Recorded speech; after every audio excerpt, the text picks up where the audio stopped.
yards. If not, I think that's a big mistake. And no chance of a run back here. This one's going to sail out of bounds. Seahawks come out, and they are led by a new quarterback, Sam. He's bounced around for his first 7 seasons. This is 5th different franchise as he starts year 8 in the NFL with the Seahawks. To say last year Arnold's career feels a little bit like an understatement, doesn't it, Mike? I mean, the year he had in Minnesota alongside head coach Kevin O'Connell by far was the best year of his career, and it's a big reason why Seattle paid him what they did to come in, replace Geno Smith as the starting quarterback. So now the question is, years ago under Kyle Shanahan, 1 year under Kevin O'Connell, can he now bring that to Seattle and have that same level of success and take them back to the playoffs? After a gain of 5 on first down, it is 2nd and 5. First run of the game here with Zach Charbonnet. Whoa. And he's out of bounds up beyond the 45-yard line. 17 yards on that play. It's good for a Seahawks first down. Really nice explosive play there on the ground. And I'll tell you what, for these fans sitting in the stadium, they're not used to seeing their home team pushed around. So continue to be physical at the line of scrimmage. Mix in the runs with the pass, and they can continue to generate these big explosive runs. I don't think they need to go away from it. That pickup, good for 29 yards. That's another Seahawks first down. 1st and 10 at the 25-yard line.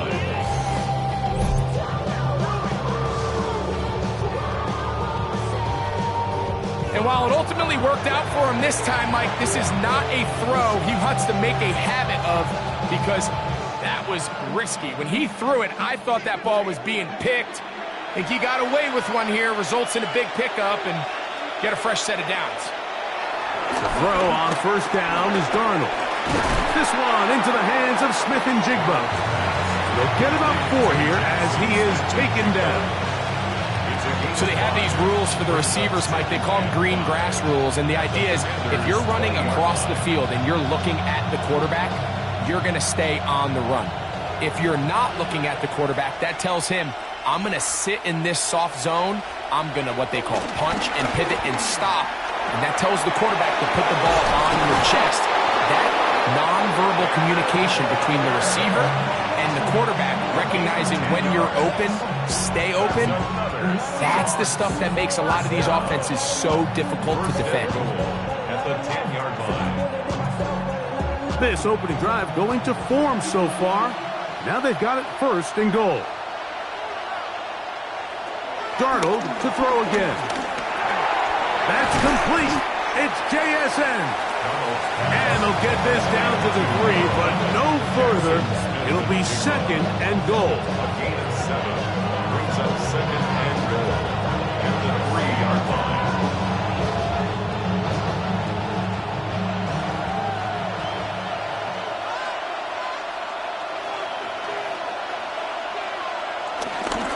Walker.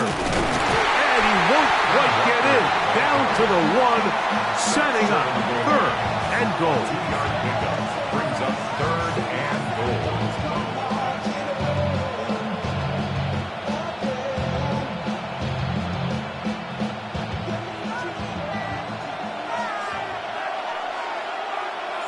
In motion is Barner. So we are through 1 here on Sunday Night Primetime. What will the second quarter have in store? And EA Sports NFL Sunday returns after this. Can the defense do it again from the 1 and goal? Seahawks football beginning this second quarter. Open man, he's got it for the touchdown. Zach Charbonnet, touchdown Seattle.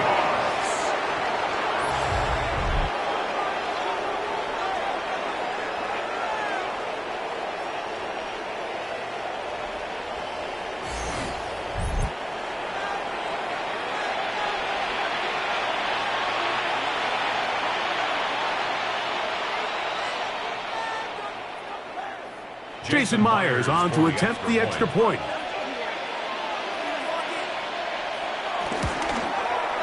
It's up and good. And the Seahawks will take a 7-0 lead. Commanders, nothing.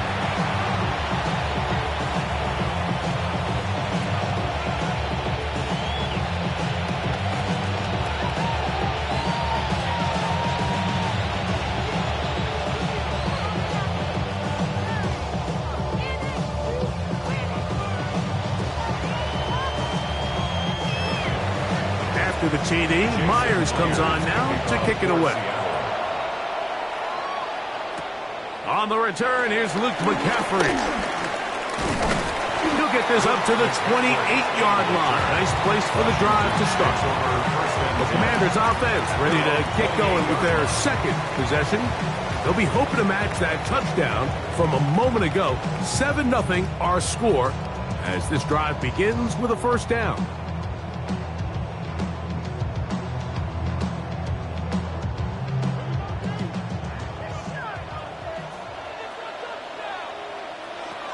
From the shotgun, it's Daniel.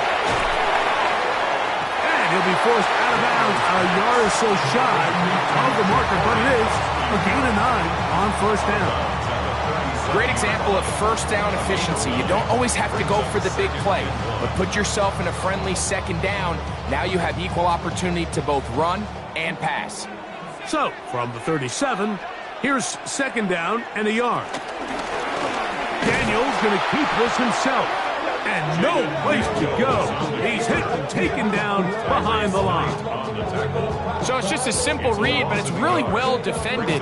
They had both the give and the pull reads both accounted for, and the play ends up going nowhere. Now a 3rd and 2.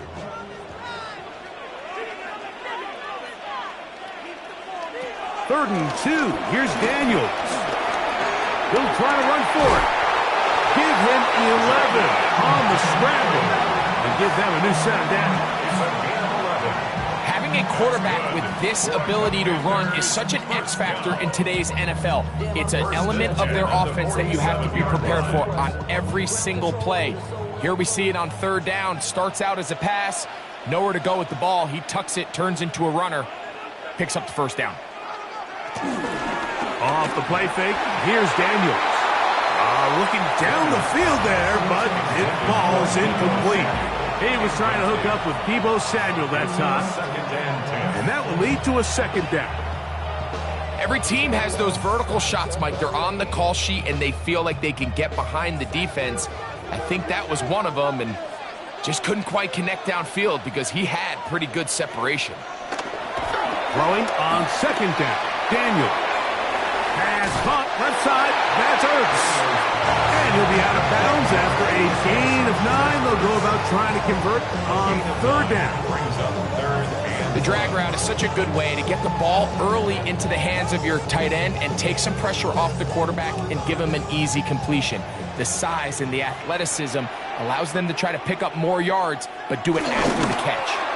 Stopped by this defense early in this game, Mike, and it sets up a decision for the offense. You might be a little too far away to attempt a realistic field goal, but you might be a little too close to get anything out of the punt unit. Oh, the blitz gets there. He is sacked, and they turn it over on downs. All right, Mike, so in this situation, a defensive coordinator has 2 options. You can sit back and play the pass, or you can be aggressive and go after the quarterback. In this case, they chose the latter, and that's why they were able to force the turnover on downs. The Seahawks offense and Sam Darnold heading back on the field. They'll have a short field, looking to build on the lead.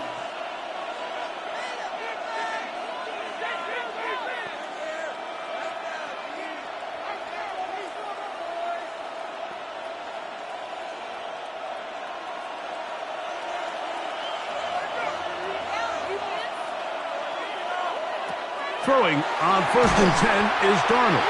And he can't hang on through the contact. Incomplete. Good job defensively to meet him just as the ball was arriving. It'll bring up second down. All things considered, it's actually a pretty good pass. I mean, he puts the ball in a place where only his guy can catch it.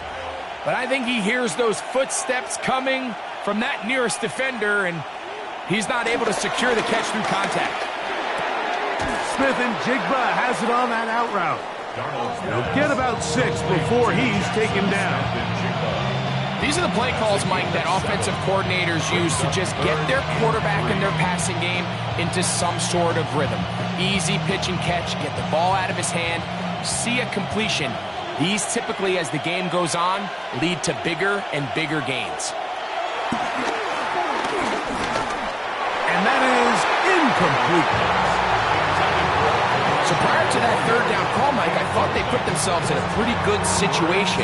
At that down and distance, they had run and pass, both at their disposal, but nice job by the defense being up to the task. Force the incomplete, brings up 4th down. So it's 4th down. The Seahawks send out the Aussie Michael Dixon to punt, as they'll say no to the long field goal and hope to pin them deep. So that one's going to land out of bounds, and the official's going to mark it right at the 20-yard line. Here comes the Washington offense now. They get set to take over. Been a bit of a shaky start so far. A punt followed by the turnover on downs last time they had it. Trying to turn things around here on drive number 3.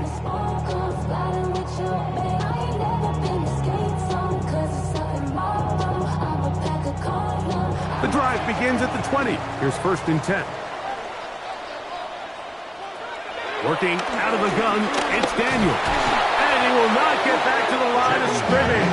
That's going to go down as a sack and a loss of a couple. It's so easy to underestimate the speed of this quarterback until you get on the field. They break down your pursuit angle so quickly because of that speed, so give credit to the defense. They understand it's a collective effort to contain this guy, and this time, defense wins and brings him down for a sack. After the loss of 3, it is 2nd and 13. They'll turn and hand this one off. Can he get away? No! He's going to be taken down behind the line. The truth is, Mike, they just aren't getting the push they need up front. This defense has been a motivated group these last couple plays, and now for the 2nd straight time, they failed to even get back to the original line of scrimmage. 2 minutes remain. First half in a 7-0 game. We'll be back just outside the nation's capital after this. 3rd and long, and here's Daniels. He's up to the 20, and he'll be out of bounds, well short of the line to gain, and that'll set up 4th down. That's just one of those drives that was out of whack from the start, Mike. They just couldn't get anything going on the early downs, and they'll most likely punt the ball away and hope that their defense can do the same thing and get them the ball back. Now, fair catch called, and he's going to take it out beyond the 25-yard line. Out comes the Seattle offense as they get ready for their next possession. They lead it here in the 2nd quarter, 7-0, as they begin with a 1st and 10.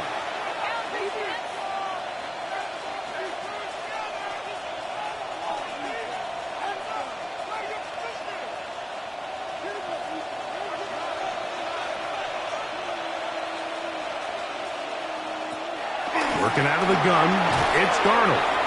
And no chance to turn and go. That one good for just a couple. What an advantage it brings a defense when you have cornerbacks that are such willing tacklers. It just brings an extra element to the ability to defend the entire field. And this is a great example here why. They'll come up on a 2nd down and 8. In motion is Barner. Straight ahead, it's Walker. He'll manage only about 3, so it will bring up 3rd down. A gain of 4 brings up 3rd and 4.